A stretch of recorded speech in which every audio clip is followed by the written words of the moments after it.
the most part, you'll need cash, whether it's bank, hard lending, whatever. Now, there's some places that I'm sure would offer some financing, but once again, it's going to be rates that are extremely high. It's going to benefit them for sure, more than it is the buyer.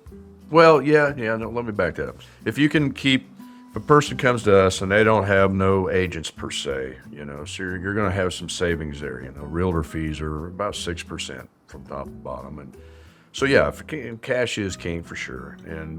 But in this market and the people that we would deal with, that's kind of a given. If you don't have your affairs in order, when you start looking for a house, then you're on the outside looking in. You don't have a chance of getting anything. You got to have the proof of funds. You got to know people are taking you serious. But there might be a slight discount for cash, but most of the time your competition's bringing cash to the table too. No, not in the house buying business. It truly isn't. It's kind of one of them deals that we were fortunate we got in on it on the front side over 20 years ago. And on top of that, we had work ethic that nobody's going to outwork us. We still carry that today, So, we got into it now, all these shows and all this stuff, and everybody wants to be a house flipper. And man, it's just extremely tough. You got the people that broke in like when we did, maybe slightly after us. They know the business, they know how to get the funds, and they're off to the races. Can you get going? Absolutely. I see people do it all the time. It's just going to be a lot tougher. There's no replacement for work ethic. If you got that, you're going to find a way.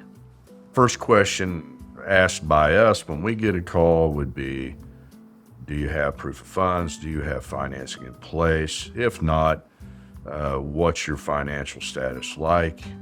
Is that something that's obtainable for you? Them are the front questions that would be asked.